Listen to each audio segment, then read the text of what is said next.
Pipe, ¿en qué andas? Mauro, aquí ilustrándome esta compleja situación del país, es que es bastante agobiante. Qué complicado, ¿no? Mira uno para un lado, problemas económicos. Mira para otro lado, problemas de seguridad. Mira para otro lado, problemas políticos. Ay, no. Qué felicidad volverlos a ver, Pipe, Mauro, lista para grabar programa. Empecemos con economía, ¿sí o no? ¿Programa de economía? Pues podemos hacerlo, pero mira, te voy a decir que la economía se está desacelerando, que el desempleo está aumentando, que la incertidumbre tiene fregada la inversión. Ay, no, qué agobio. Entonces les propongo que hablemos de política. ¿De política? Política, ¿no has visto el Congreso peleándose con el presidente y la famosa paz total que unos les gusta, a otros no? Uy. No, es que mire uno para donde mire problemas. Yo no sé tú cómo haces para estar tan contenta siempre, luminosa y radiante. Pues Mauricio, la clave es cultivarse uno mismo a través del lado bueno de la vida. ¿El lado bueno de la vida? ¿Y eso qué es? Bueno, Mauricio, pasar tiempo de calidad, por ejemplo, tomándose un buen café. Hoy me terminé un libro de una autora que está en tendencia. Buenísimo, ¿y eso cómo se llama? El lado bueno de la vida. Pues a ver, metámonos en ese bus. Yo me meto el lado bueno de la vida, el lado B. Ay, sí, es para tener una sonrisa como la de Karen, lado bueno de la vida. De aquí en adelante vamos a hacer un programa nuevo en el canal Red Más, el lado B, el lado bueno de la vida. Bienvenidos.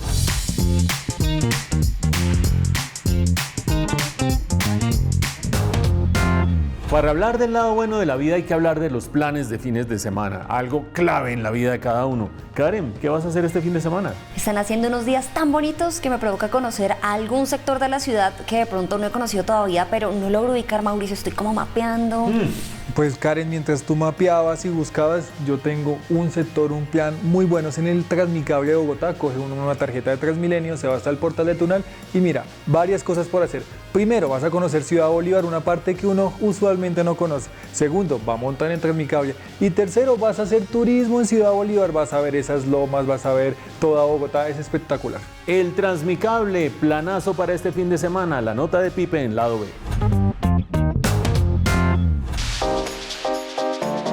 El Transmicable de Ciudad Bolívar, que inicia aquí en el portal del Tunal, se ha vuelto un planzazo. Se puede hacer de todo, tomar café, ver los murales, comer empanadas. Vamos a ver qué trae el Transmicable.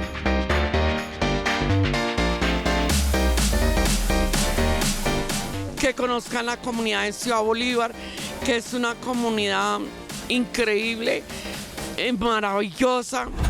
Ella es Aide. Ha vivido toda su vida en Ciudad Bolívar.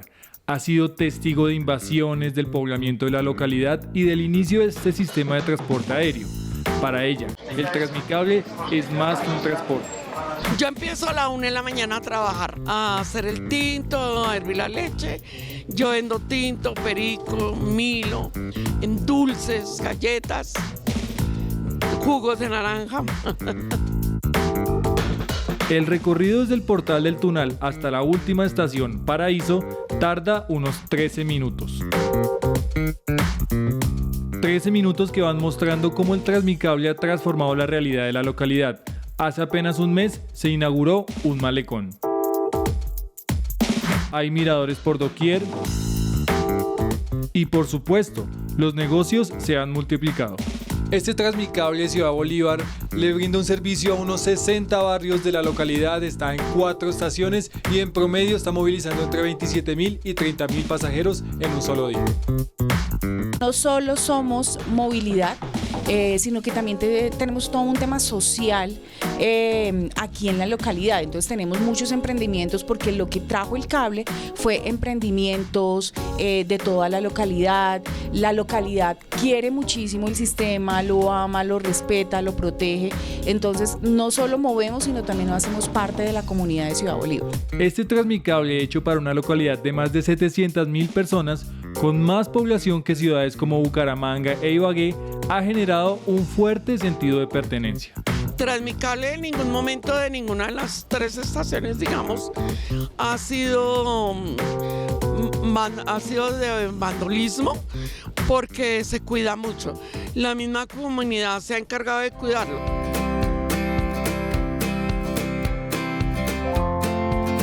Producto de esta transformación que se ha generado en la localidad, llegó algo que hasta hace unos años parecía un chiste. Una de las que se apuntó a la idea, aunque en principio no le fue muy bien y la tildaron de loca, es Andrea. Ella es guía turística de la localidad, pero sobre todas las cosas, una militante de una causa.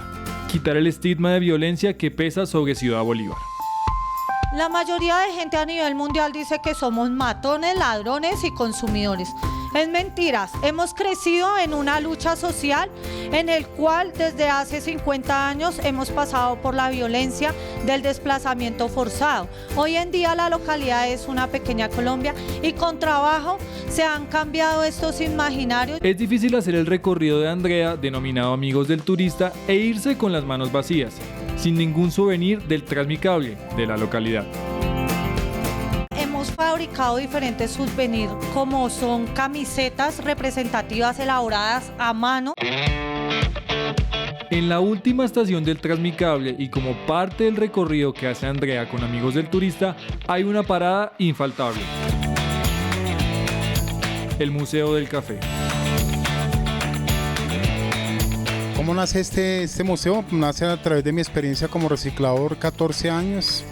Llevamos más o menos unos 30 años ejerciendo la misma labor. Y bueno, entonces hicimos un día como traer a escena, digamos, tantos elementos que por tantas generaciones, estuvieron. Tenemos entre eso, pues, revistas de Calimán, de Arandú, de Memín, muchas, de verdad, y todo lo que está acá en este espacio ha sido reciclado, o sea, todo la puesta en escena, hasta inclusive la silla que estoy sentado es una silla de peluquería. Y es eso, o sea, como un reciclador sin estudios, sin educación, tiene como esa idea de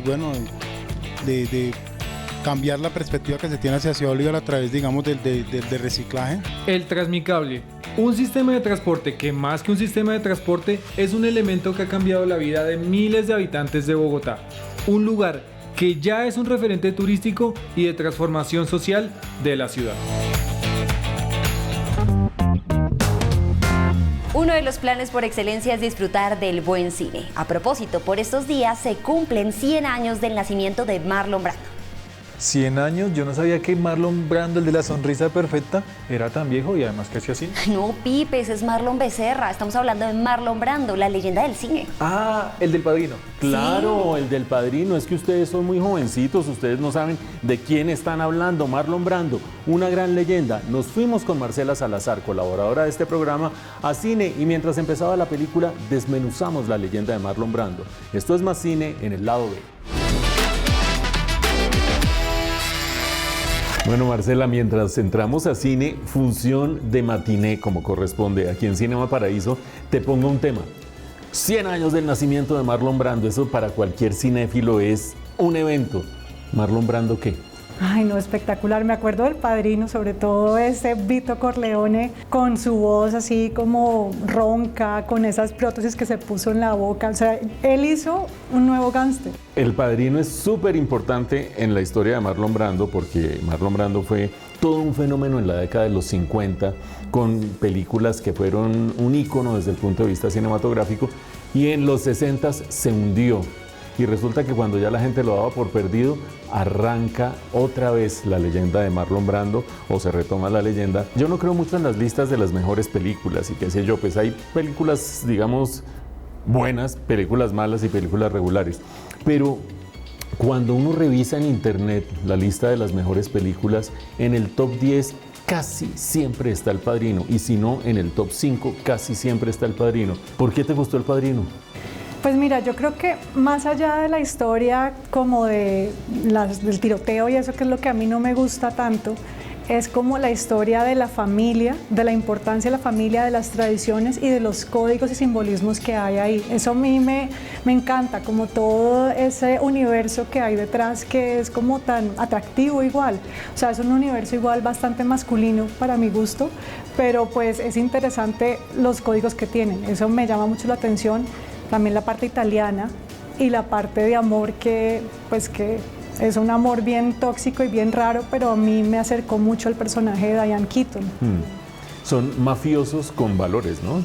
Son mafiosos con valores y además vienen como de una tradición italiana que tienen también todos, pues no sé, como una importancia por la familia, por las celebraciones, por la comida.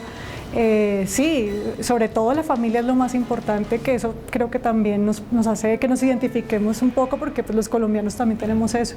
Bueno, ¿cómo logra Marlon Brando, con la figura de Don Corleone, ser tan amenazante, tan poderoso, infundir tanto respeto, cuando su personaje podía ser el del abuelito de cualquiera, prácticamente? ¿Por qué crees que logra infundir ese respeto y jugar ese rol de el capo de la mafia de una manera distinta a lo que nos habíamos acostumbrado en el cine negro? Sí, a mí eso me impresiona mucho, y también la capacidad que tiene Marlon Brando de mostrar como esa transición, porque por momentos uno lo ve muy amenazante, sobre todo cuando está como en su oficina, en espacios interiores. Es casi como un confesionario, ¿no? Cuando entran a pedirle los favores y las ayudas, uno ve esta figura tan grande como en unos claroscuros, su voz más bien baja. No sé si precisamente por no hacer tanto, sino por tener una actuación como más bien medida, es tan intimidante. Pero luego cuando tú lo ves de pronto afuera, exactamente en el exterior, en las fiestas o con los nietos, es un abuelito súper tierno, súper afable. Entonces, eso que logra Marlon Brando es increíble. Creo que lo hace amenazante precisamente eso, que es muy contenido en lo que dice, en sus palabras, en sus movimientos, en su tono de voz. Es un señor, y tal vez por eso, como uno no lo ve como un personaje impulsivo, sino más bien muy, no sé, muy frío, muy calculador, creo que eso lo hace intimidante. Y allí hay, sin lugar a dudas, un personaje, es decir, Marlon Brando, entre otras cosas, fue muy importante porque fue popularizando desde los 50s y después en los 60s un nuevo estilo de actuación, que es la actuación de Lee Strasberg, la actuación de Stanislavski, en el que el actor se mete en los sentimientos de su personaje y que salga lo que vaya a salir, es decir, es de adentro hacia afuera y no la actuación exterior de que te voy a matar y qué sé yo. ¿Eso lo logra o no? Lo logra porque es un personaje que con solo estar, con su sola presencia, con su tono de voz, ya es el personaje que necesita la historia. Es increíble. A mí, pues aquí se puede decir spoilers, pues ya. Pues mira, creo que si no se la han visto, tiene que ir a creo que vérsela 50 ya. años después. O sea, a mí me impresionó mucho cuando él lleva a su hijo, a Sonny, a que le hagan el trabajo en la funeraria. Cuando él dice, mira cómo me dejaron a mi niño, cómo me lo desfiguraron, solo en su cara, la expresión de sus ojos, ahí lo dice todo. O sea, de verdad es conmovedor la actuación de él ahí, y logra que uno empatice con él, ¿no? Lo mismo pasa con Marlon Brando, ¿o no? Porque uno se pone a investigar para esto, no es que lo tengamos en la punta de la lengua, y se encuentra las dos facetas de Marlon Brando. Sí, para mí Marlon Brando es un personaje muy enigmático, la verdad, porque era un galán sote, o sea, un tipo re guapo, pero creo que en cierto momento de su vida él como que renuncia a eso también y decide decir, estoy más allá de ser el galán, y empieza pues a ganar peso, no sé, a dejar de tener esa figura de galán rebelde sin causa James Dean, ¿no? Para convertirse en otra cosa. Y también precisamente cuando gana el Oscar por El Padrino, que decide invitar a la activista por los derechos indígenas americanos a que reciba el premio, pues ahí también tiene una figura política y pues también muy diferente a lo que se esperaba de Hollywood de esa época, ¿no? Que de pronto ahorita estamos más acostumbrados a que los Oscars son un momento para hacer apreciaciones políticas, pero yo creo que en esa época fue un gran revuelo. Y recordemos que esencialmente su posición era: el cine western de Hollywood ha maltratado profundamente la imagen de los nativos americanos. Y ese era su planteamiento, y por eso yo no recibo este segundo Oscar. El primero se lo había ganado por Waterfront por allá en los años 50. Exacto, entonces yo siento que es un personaje como muy denso y muy profundo y muy apasionado, pero a la vez luego tenemos esta polémica con la película que hizo con Bertolucci, El último tango en París. ¿Dónde viste El último tango en París? Te voy a decir, a mí El último tango en París casi que me toca contemporáneamente, es decir, yo al Padrino no pude entrar, era muy chiquito y la vi años después. Al último tango casi tampoco pude entrar, sino unos años después, y era tremendo. Ver El último tango en París y ver El portero de noche, me acuerdo que la podían ver en Caracas, en Bogotá estaba prohibida durante un par de años y estaba cortada. Las dos películas, Portero de noche de Liliana Cavani y El último tango. ¿Tú dónde la viste? Mira, yo la vi en mi casa. Yo estaba casada en esa época y a mi esposo le encantaba esa película y teníamos que verla. Yo no la había querido ver, no sé por qué. Finalmente la vi y a mí me chocó mucho, o sea, me agredió esa película. ¿Por qué? Muy duro. El sentimiento que me dio es que la mujer ahí era como un objeto y que había una agresión constante María Schneider, a ¿no? una mujer joven que tenía como una especie de libertad, pero a la vez también era muy vulnerable, y sentí que este hombre mayor como que todo el tiempo la está como volviendo un objeto, o sea, y a mí eso me agredió. Esa es otra cara también de Marlon Brando, porque digamos que la película en su momento, esto es 74, 75 más o menos, fue revolucionaria por completo, pero en ese momento estaba bajo la sombrilla de la liberación femenina. Bueno, también en esa época María Schneider era una desconocida y se volvió un sex symbol y lo que tú quieras. Había un empoderamiento de ella de alguna manera, pero definitivamente las riendas las tenía él. Cuando yo la vi, digamos que fue hace por ahí unos, no sé, bastantes añitos, entonces no tenía tampoco todo este contexto que uno tiene ahora, que el mundo ha evolucionado, que uno tiene otras miradas, ¿no? 3 Marlon Brando. El Marlon Brando de los 50, de camisa apretada, todo un sex symbol. Un tranvía llamado Deseo. Un tranvía llamado Deseo, bueno. Sí. O el Marlon Brando del Padrino, o apenas unos mesecitos después el Marlon Brando de las gabardinas, del sombrero, de París, de etcétera, etcétera. ¿Cuál de los 3 facetas de este actor te interesó más? Uy, yo creo que yo me quedo con el del Padrino. Sí. Es que es un ícono. Creo que hay, bueno, ahora que lo pienso, también fue un ícono de galán, ¿no? Que yo creo que la cadena viene así, como él, James Dean, para nuestra generación puede ser Dylan de Clase Beverly Hills, para los que sepan, y tal vez después el vampiro de Twilight, que es como un Dylan pero vampiro. Sí. Es como una evolución de hombres galanes, que también interesante y también fue icónica, creo yo. Pero pues definitivamente la actuación del Padrino es increíble, es grandísima, sin estar muy arriba. Bueno, nos vamos para adentro, nos vamos para cine. Listo. Las edades de la vida le plantean grandes preguntas a la gente. Por ejemplo, los millennials como Karen dicen, ¿será que me meto a comprar casa? No, ¿de qué depende esa decisión? Y por ejemplo, la gente que va más o menos a mi altura dice, ¿qué va a pasar cuando me pensione? ¿Se me acabó la vida? No se pierdan después de comerciales las notas en Lado B.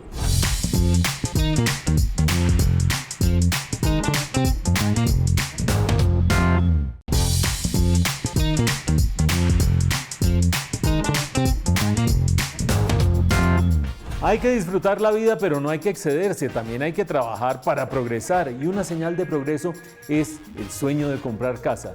Pipe, hablemos de ese sueño de comprar casa.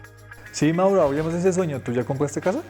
Yo no estoy hablando de mí, estoy hablando de ti. ¿Cuándo vas a comprar casa? Mauro, me muero de la risa. Eso es un sueño, por más que uno sea alto, es inalcanzable para uno. Ay, no seas tan exagerado. Pues Mauricio, te cuento que como Pipe hay muchísimos millennials que están viendo muchas dificultades al momento de comprar casa. Y no es porque no queramos, sino es que a veces no nos alcanza. Los millennials se enfrentan el problema de si pueden o no comprar casa. ¿Cómo cambian las generaciones? La nota de Karen.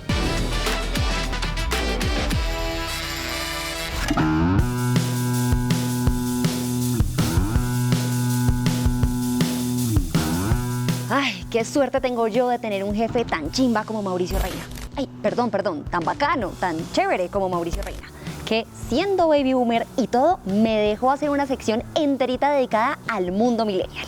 Parceros, bienvenidos a esta su sección, Yo soy millennial porque el mundo me hizo así. Pero para estar todos en sintonía, ¿qué es un millennial? Los millennials somos personas nacidas entre 1981 y 1996 y se nos llama así porque fuimos testigos del cambio del milenio. Crecimos con internet y las tecnologías digitales, por lo cual somos expertos en manejar diversas tareas y dispositivos al mismo tiempo. Aspiramos a ser dueños de negocio y somos almas libres. Nos gusta manejar nuestro propio tiempo.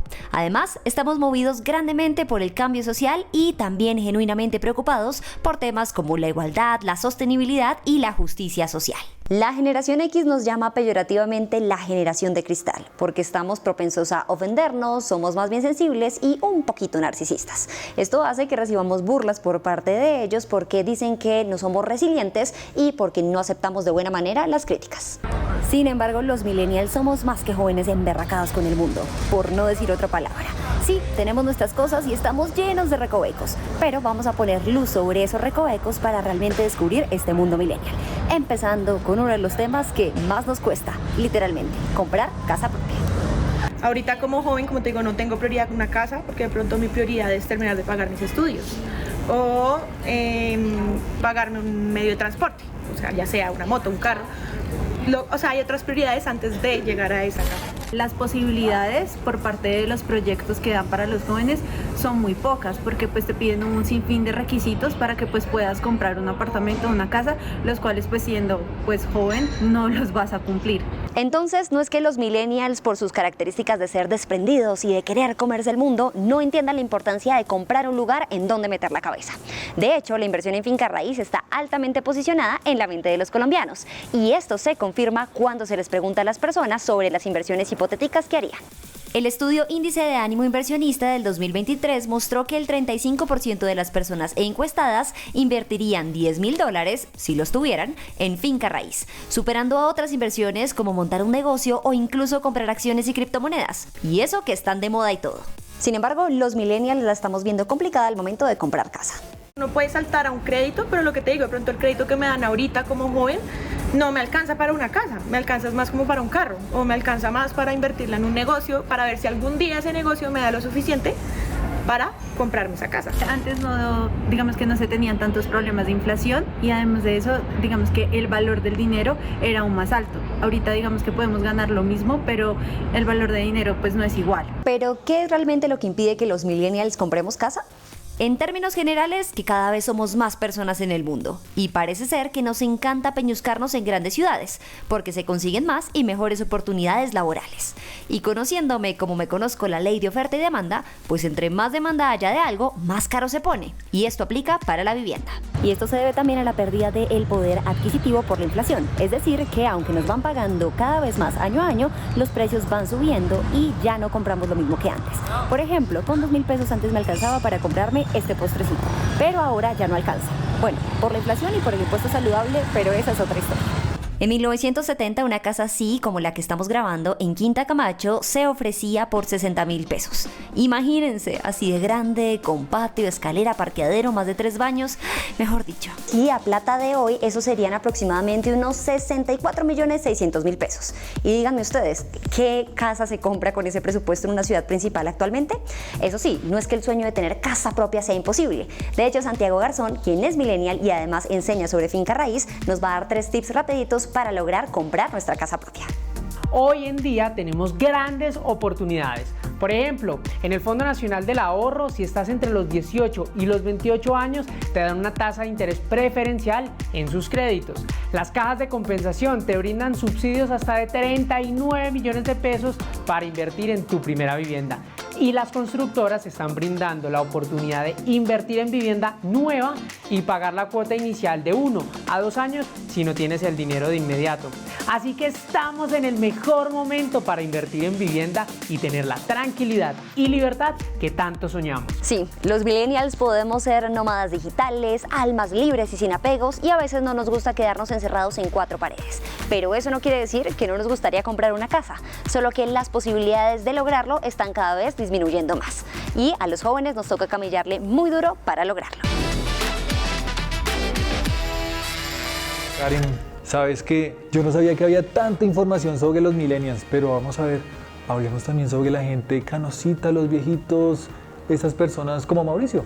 Ay, pues qué, Pipe, esas personas cuando se jubilan disfrutan de la plata y ya está, ¿qué más? Ay, no, los millennials hablando de cosas que no conocen. Pues Karen, te voy a decir algo. En Colombia hay mucha gente que se jubila y queda absolutamente en el aire, o porque no tiene sustento económico o porque los van desplazando. Los viejitos, como dice Pipe. A mí me interesan las historias de gente que en edad de jubilación logra reinventarse, crear una segunda vida. Este es el caso que les tengo en esta entrevista. Alguien que fue el transformador del aeropuerto El Dorado de Bogotá, ejecutivo exitosísimo, y cuando quedó en el aire laboralmente se reinventó. Hoy tiene un hotel muy exitoso también en el eje cafetero para ciclistas internacionales. ¿Qué tal? Bueno, deberíamos hacer de esa una sección, pero ¿cómo la llamaríamos, Mauricio? Nene, nene, ¿qué vas a hacer cuando seas grande? En lado B. Estamos con Laura del Pino y con Juan Pulido. Bienvenidos Laura y Juan a esta conversación. Gracias, Mauricio. Bueno, cuando ustedes van a hacer un viaje internacional y tienen que llenar un formulario de inmigración y dicen oficio, ¿ustedes qué ponen? Laura.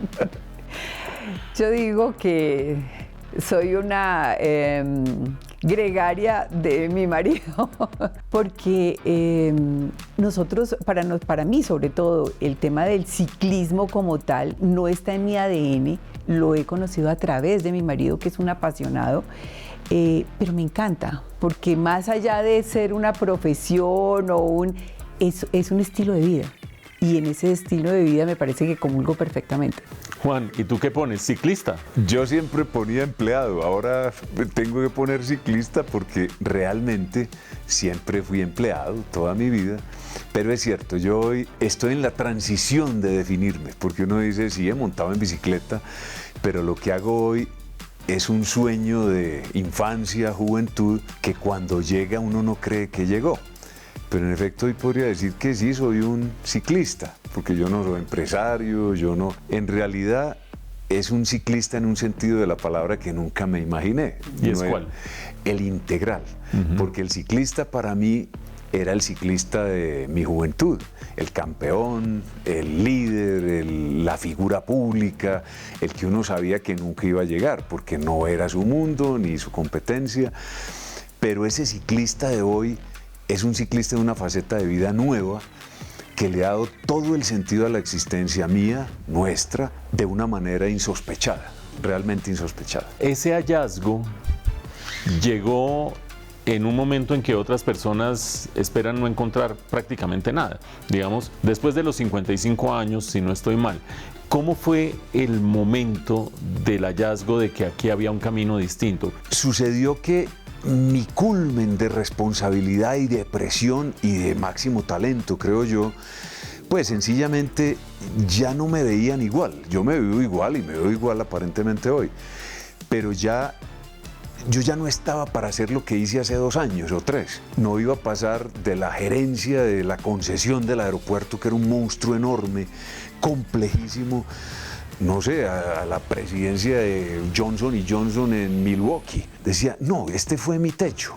ya no soy capaz de entregar más. Fui absolutamente exprimido por esa demanda de talento. Y lo hice bien y terminó. Ese fue mi papel.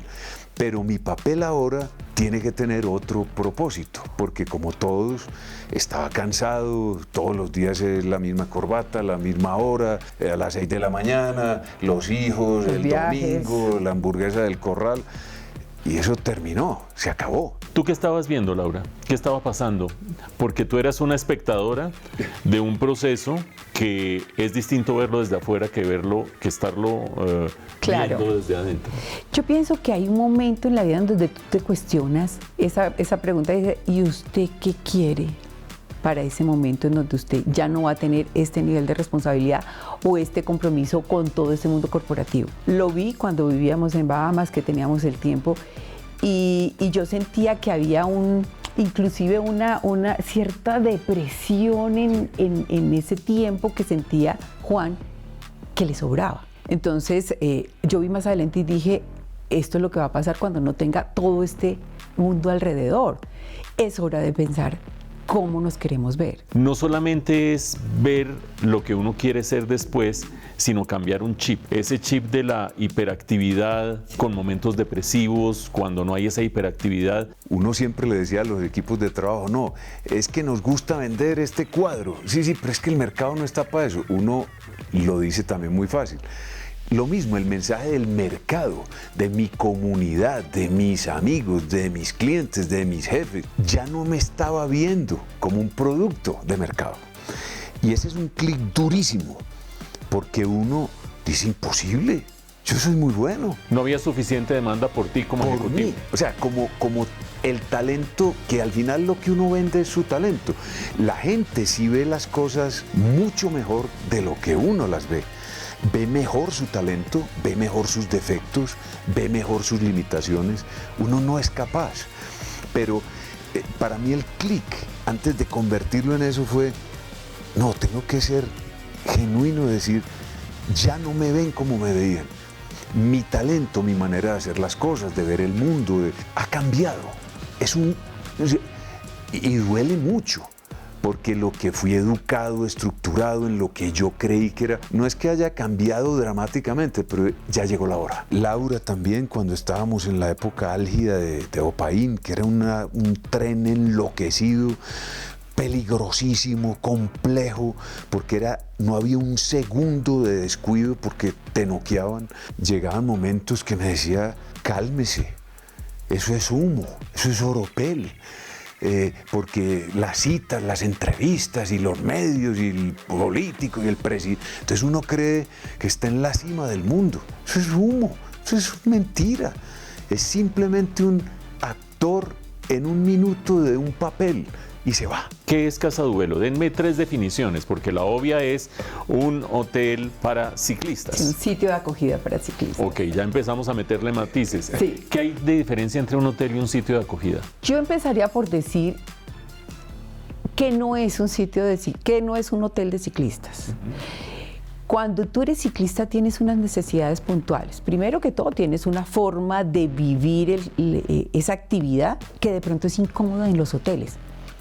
Tú te levantas muy temprano, empiezas a molestar al hotel desde muy temprano porque sales a montar muy temprano. Tienes toda una infraestructura que necesitas para desarrollar tu deporte, taller, mecánica, lavado de bicicletas, y resulta que eso no existe en los hoteles. Entonces nosotros empezamos a pensar desde ese momento. Primero va la bicicleta. ¿Por qué? Porque tu bicicleta, para el ciclista la bicicleta es lo más valioso, es lo más hermoso. Hay que saludar a la reina cuando se sube al carro, primero está ella, se demoran 3 horas limpiándola, y eso no existía. Entonces cuando tú llegas a Casa Duelo encuentras que la reina es ella, se exhibe como una reina, las cosas están perfectamente dispuestas para ella, no falta una herramienta para que tú puedas arreglarla, y tus comodidades. Tú te puedes pasear por el hotel en tu vestido de ciclista, te puedes sentar en donde quieras. Existe una rampa por la que tú sales. ¿Por qué? Porque hay toda una parafernalia cuando ellos salen y llegan, y es recibir a los ciclistas, es como su meta, o salir. Entonces se crean unos ambientes que la gente cuando es ciclista dice, esto está creado para mí. Entonces eso de entrada ya es importante. El ciclismo es todo un universo. Aquí tenemos apenas una muestra. Estamos con unos maravillosos en Bogotá, en Móvil, que es como un santuario del ciclismo, una maravilla. Pero estamos viendo también imágenes de Casa Duelo, que trata de llevar todas estas emociones y todas estas necesidades a un sitio de acogimiento. Si uno no hubiera hecho ciclismo, es mi caso, no lo he hecho, como tú lo has hecho toda la vida, Juan, tendría el conocimiento de qué es lo que siente un ciclista alrededor de su actividad y qué necesidades tiene. A todos nos gusta algo o nos sentimos fuertes en algo, con un grado mayor o menor de pasión o por personalidad. Hacer esto que hicieron ustedes, de verdad, no tanto por el hotel, sino como tener un proyecto, se ven como proyectados en eso de que ustedes planearon esto hace 10 años y ahorita están viviendo esa emoción de tener esto, y casi que se vuelve como un cuéntenos cómo, por qué, en qué momento surgió. Y para nosotros es un placer, no como el conocimiento absoluto, sino el chiste de, mire, esto nació de querer tener una casa con un loro, montando en una estaca, montando todos los días en bicicleta, en una casita en el Quindío. Gracias, Laura, gracias, Juan. Muchas gracias. Mauricio, muy interesante. Gracias. Gracias, señor. Por estos días se está cumpliendo 100 años La Vorágine, una de las obras cumbres de la literatura colombiana. ¿Cómo es leer La Vorágine un siglo después de haber sido escrita? Y además de eso, los millennials que deciden hacer cine, eso cuesta mucha plata. ¿Cómo se hace para hacer cine siendo millennial en Colombia? No se pierdan las notas después de comerciales.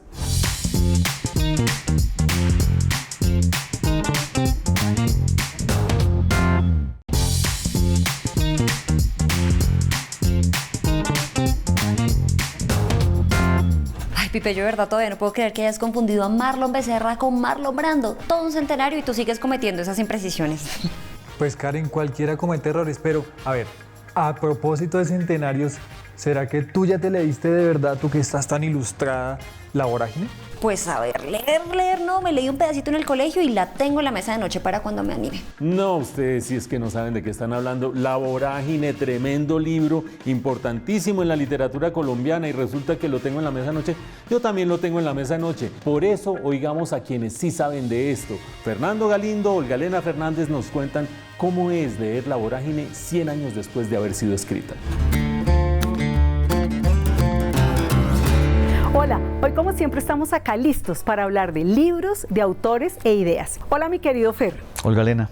Hoy tengo en mente que hablemos de lo siguiente. Ya pasaron 100 años desde que salió al mercado el libro La Vorágine. Este libro de literatura, diríamos que de denuncia, ¿no? Donde cuenta toda matanza, esta matazón, este holocausto tan horrible de los indígenas colombianos en el Amazonas por culpa o a cuento de la extracción de caucho. ¿Por qué se debe leer La Vorágine de nuevo 100 años después o no se debe leer? ¿Tú qué opinas? Es un hito en la literatura colombiana e hispanoamericana. Es una de las grandes piezas de denuncia y buena parte de lo que se denunció en 1924 pues arroja una sombra, un eco, por decirlo así, en todo el mundo literario. Entonces, si uno quiere enterarse sobre lo que ocurrió en Colombia en la década de los 20, en la crisis que había allá en la Colombia profunda, pues es necesario leer y estudiar La Vorágine de José Eustacio Rivera. Afortunadamente existe este libro porque me ponía yo el otro a pensar, en Perú, por ejemplo, todavía creen que el señor Arana, el causante de esta tragedia tan espantosa y su sed por conseguir caucho para poderla exportar pues a Europa, que en ese momento estaban con ganas de caucho para poder hacer las llantas de los carros. Sí. En Perú, te decía, siguen creyendo que es el mejor empresario que ha tenido Perú, que él no hizo nada malo, que es una maravilla, que al contrario están orgullosos. Menos mal que existen estos libros, ¿no? José Eustacio Rivera tuvo la oportunidad de viajar en la frontera de Venezuela, Colombia y también por el Amazonas. Y mandó varias cartas a los periódicos haciendo las denuncias. Lo que está ocurriendo es esto, el maltrato indígena, todo este sistema de, no llamémoslo de trabajo, es un sistema de esclavitud, donde los indígenas tenían que atravesar tantos metros, tantos kilómetros, donde la extracción de caucho llegaba a valerle su salud, en cierta manera. Él mandó estos artículos a Olga Elena, pero era necesario convertir estos artículos en una obra literaria que llamara a un público mucho más extenso para que todos se dieran cuenta cuál era la tragedia que se estaba llevando a cabo en el Amazonas en ese mismo instante.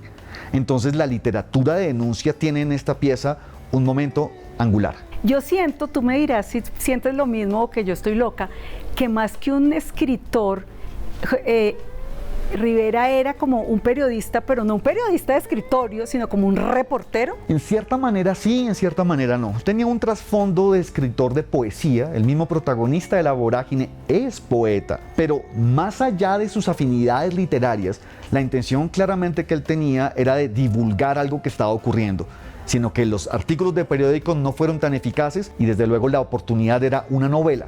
De pronto la novela triunfaba donde los artículos no. Entonces uno encuentra una persona con una profunda formación literaria, con un interés también de corte humanístico, que pronto entendió que las herramientas del periodismo y de la literatura podían unirse. Ahora que estás hablando de esto, se me viene a la cabeza literatura, denuncia. Entonces vamos a llamarla literatura de denuncia. Sí, así se llama. ¿Se te vienen a la cabeza ejemplos de libros o de autores que han denunciado cosas en sus novelas o en sus cuentos que tal vez ni nos habríamos enterado si no es por ellos y son cosas atroces? Claro que sí. Uno de mis ejemplos predilectos es Charles Dickens. Tú miras la obra de Charles Dickens y encuentras, por ejemplo, en Tiempos Difíciles, en Oliver Twist y en David Copperfield, una continua alusión al maltrato a la infancia, de manera permanente. Y Dickens lo vivió. Él trabajó en unas circunstancias escabrosas. Y es más, en una oportunidad, cuando un biógrafo le preguntó, él lo contó con un pesar indescriptible. Y en sus novelas queda plasmado. Y con el paso de los años, Dickens fue a leerlas a Estados Unidos, fue a leerlas con otros públicos, y tuvo la suerte de que sensibilizó al público, que dijeron, la historia de Oliver Twist está ocurriendo. Los capítulos del maltrato laboral que sufrió David Copperfield está ocurriendo. Y esto desde luego transforma la historia, porque si se cambia la sensibilidad de Olga Elena, pronto el horizonte se va a ver de manera distinta. Me encantó ese ejemplo, pero quiero otro. Son muchos más. El mismo Dame uno. El mismo George Orwell, después de la Segunda Guerra Mundial, cuando él sabía las atrocidades del régimen de Stalin, publica un libro de 100 páginas sobre el comunismo, denunciando cuál es el esquema y los problemas del comunismo. Se llama Rebelión en la Granja, y al día de hoy es la mayor denuncia de las atrocidades de estos regímenes. ¿Puedo decir entonces que las novelas de guerra son literatura de denuncia? El tema de las novelas de guerra es muy duro. Claro, son de denuncia. De hecho, hubo una novela llamada Sin Novedad en el Frente que el mismo Adolf Hitler prohibió en la década de los 20. Y es por lo siguiente, que el ministro, el presidente, decreta la guerra desde su despacho con toda una atmósfera impecable. Pero el escritor nos cuenta lo que se vive en las trincheras. Y la atrocidad de lo que se vive en las trincheras, el dolor, el sufrimiento, es muy alto. Y los escritores lo muestran casi en carne viva. Entonces, de esa manera, escribiendo sobre la guerra, las personas se pueden dar cuenta que una cosa es el discurso del político y otra muy diferente es la realidad. Óyeme, pero ahora que la gente está hablando otra vez de La Vorágine porque cumple 100 años, dirá mucha gente, me lo voy a volver a leer. ¿Cómo es leerse un libro 100 años después de escrito? El idioma cambia, el estilo, el lenguaje. ¿No es como muy complicado leérselo de nuevo? Sí, la respuesta muy puntual. En parte porque el estilo y las escuelas literarias de esa época preferían una suerte de adornos, de corte romántico y demás. Y uno lo siente desde los primeros párrafos. Pero es cuestión de paciencia, y es una paciencia que será recompensada. Después de 3, 4 páginas uno más o menos entiende el estilo, la cadencia, y poco a poco va incluso admirando las metáforas y las descripciones que hace. Va a tener un momento de dificultad, sin duda, pero bien vale la pena atravesar ese momento por lo que espera a la lectura. Bueno, muy bien, mi querido Fer, nos vemos la próxima semana con ustedes también acá en este espacio donde hablamos de libros, de autores y de ideas. Gracias por seguir conectados con nosotros en esto que se llama el lado B, el lado bueno de la vida. Pipe, esa cara, actitud que no hemos sacado programa. Lado bueno de la vida, pues yo me quedé pensando en esa nota tuya, que uno nunca va a poder comprar una casa, no sé, algo, y me quedo pensando en mis sueños, ¿cuándo voy a poder comprar una cama elástica, sembrar un árbol, tener un perro salchicha, producir mi propia película? Bueno, sobre esto último, Pipe, hay una buena noticia, y es que sí, hacer cine en Colombia es carísimo, pero se puede. Vamos a ver la historia de Juan Felipe Bernal, que con un grupo de millennials lograron sacar adelante su película Al ritmo del agua. Los millennials sí pueden hacer cine en Colombia. Al ritmo del agua, la nota de Karen en el lado B.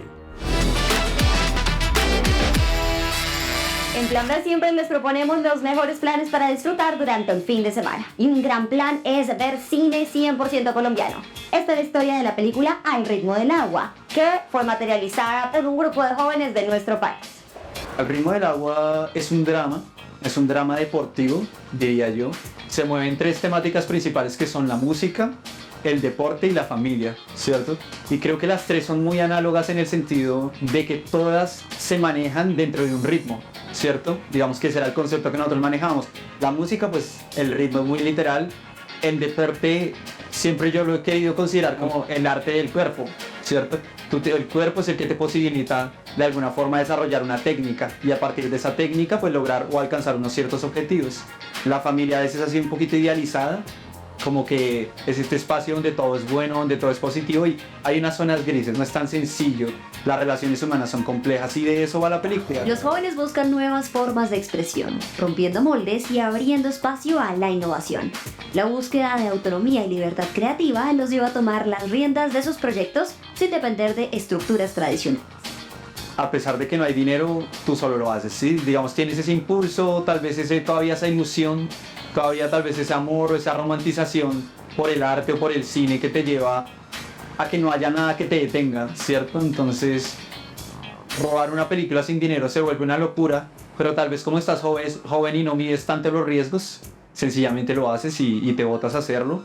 También diría que hay mucho de rebeldía, digamos, naturalmente uno cuando es joven empieza por ser rebelde con sus padres, después ser rebelde tal vez en el colegio, en la universidad. Y en estos casos creo que la rebeldía es bien importante porque cuando vas en contracorriente, cuando hay tantas dinámicas e instituciones que tal vez complejizan un poco la realización del cine, si no eres rebelde, si no dices no me importa que estas cosas o todas estas personas no me quieran ayudar, pues no lo terminas haciendo y te rindes y tal vez te quedas esperando años a que consigas dinero y entonces terminas nunca haciéndolo. La participación de jóvenes aporta nuevas perspectivas y voces al cine, enriqueciendo la industria y reflejando una realidad social a través de historias.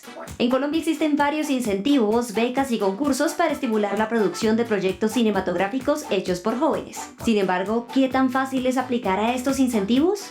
A principios del 2018 volví con el guión, me encontré con Carlos Chinchilla y con Andrés Franco. Carlos siendo el productor, Andrés siendo el asistente de dirección. Y para aplicar a los estímulos del FDC, que son los más, pues como los más asequibles, creamos una empresa, ¿cierto? Entonces, bueno, eso también es todo un proceso porque nosotros venimos de un área muy lejana. Y entonces son una cantidad de términos, una cantidad de necesidades que son muy difíciles para uno suplirlas. Pero posterior a eso empezamos a aplicar a los fondos y bueno, los fondos son, de alguna forma, tienen una curaduría. Y digamos que tal vez la película no entraba dentro de esa curaduría y en ese sentido, por ahí no se pudo. Estuvimos 2 años intentando financiarla de esa manera. En esos 2 años trabajando al mismo tiempo sin importar si teníamos o no dinero. Y cuando ya tienes cabezas, y esas cabezas ya habían conseguido a quienes iban a ser sus asistentes, cuando tienes todas esas personas ahí dispuestas a trabajar, pues no importa que no tienes el dinero, tienes que conseguir el dinero para eso, entonces te endeudas. Eso hace que el retorno necesariamente se empiece a aplazar y se empiece a aplazar y después ya terminaste la película, pero eso no hace que inmediatamente la puedas sacar en salas de cine, ¿cierto? Desde que nosotros terminamos la película y la exportamos hasta hoy, pasó casi 1 año. Entonces todos esos procesos son tan largos que necesitas, al decidir endeudarte, necesitas hacerlo también de forma muy consciente y con quién te endeudas porque pues los intereses te pueden terminar matando de alguna forma. Con todos los altibajos en el camino de la producción cinematográfica en nuestro país, Al ritmo del agua ha logrado llegar a las salas de cine. Nosotros estamos en este momento en 17 salas, pues eso es un logro grandísimo para nosotros, porque entendiendo las dinámicas del cine colombiano, eso ya es muchísimo. Digamos, hay películas que a pesar de tener dinero, ni siquiera reciben esos espacios. Tal vez porque no le hemos trabajado a construir un público que le interese el cine colombiano. ¿Qué faltaría entonces para ver más cine colombiano hecho por jóvenes? Si queremos lograr construir un público que le interese el cine más allá del cine comercial, que le interese el cine colombiano, por ser colombiano, ¿cierto? Porque está hecho en su propio país, sí se necesita, yo creo que un poco más de apoyo, un poco más de apertura, porque entonces no solo es trascendental cuántas funciones te dan, sino a qué horas te las dan, qué días te las dan, ¿cierto? Porque llenar una función un martes a la 1 de la tarde pues es muy difícil. Al ritmo del agua seguirá siendo proyectada en las salas de la Cinemateca Distrital durante los siguientes días en la ciudad de Bogotá. Si ustedes son de otra ciudad, no duden en buscar la sala de cine más cercana para apoyar este proyecto 100% colombiano hecho por jóvenes. ¿Con cuál estás haciendo eso?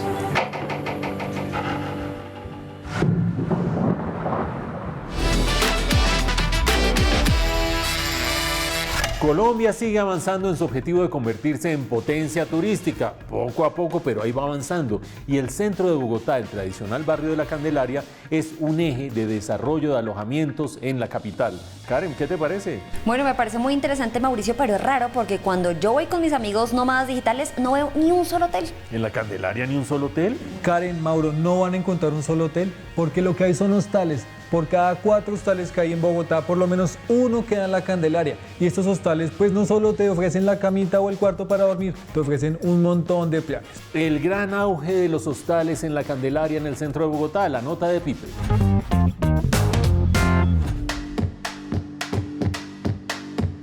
En el centro de Bogotá hay mucha historia y muchas historias. Y detrás de esas historias y de esa historia llegan miles de turistas. ¿En dónde se quedan? Pues en alguno de los múltiples hostales de la localidad de La Candelaria.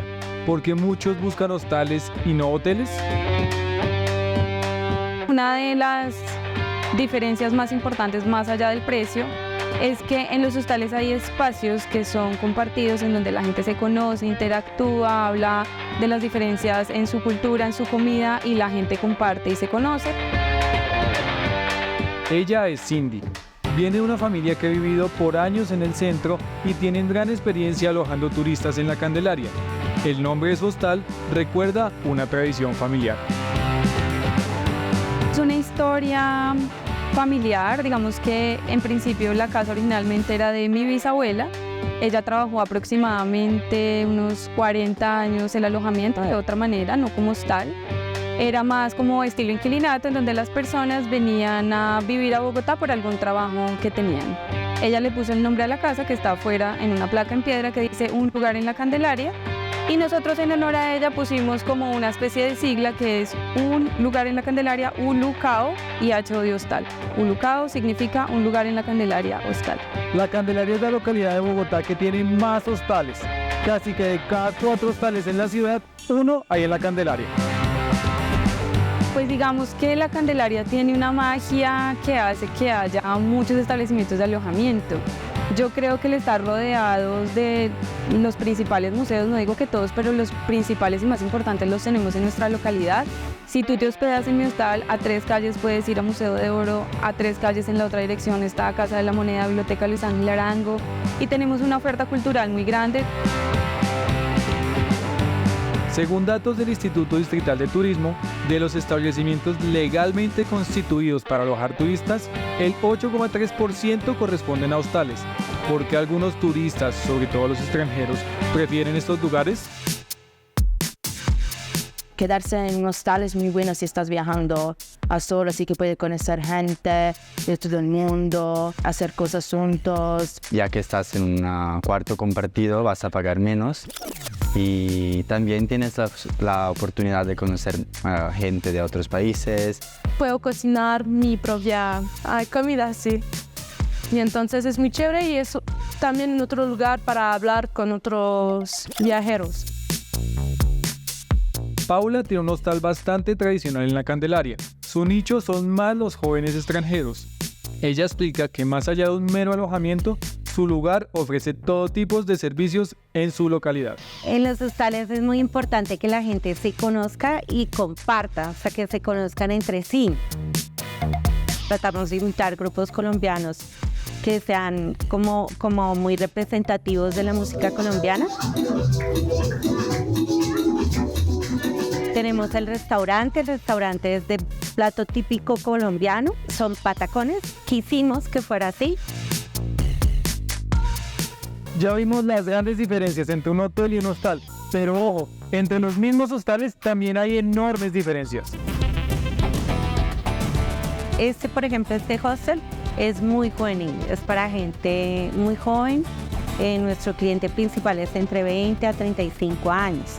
Pero hay otros tipos de hostales, como los hostales boutique, que son hostales que tienen como un nivel de confort un poco más grande y que son muy bonitos y utilizan decoraciones muy lindas. En el centro hay hostales para todo gusto. Ir en cualquier momento a uno de estos hostales es una enorme oportunidad para conocer gente de todo el mundo. Soy una chica italiana de 23 años. Y estoy de Canadá. Soy de Venecia, en Italia. Aunque claro, varios de estos hostales también están abiertos a recibir turistas nacionales. También tenemos muchas actividades, pues la idea es generar un intercambio cultural entre la gente local, porque también permitimos la entrada de locales con extranjeros. Al final de cuentas, el centro no es solo el centro de la ciudad, es el centro de Colombia, un lugar lleno de historia y tradiciones que en ocasiones vale la pena conocer al calor y compañía de un buen hostal.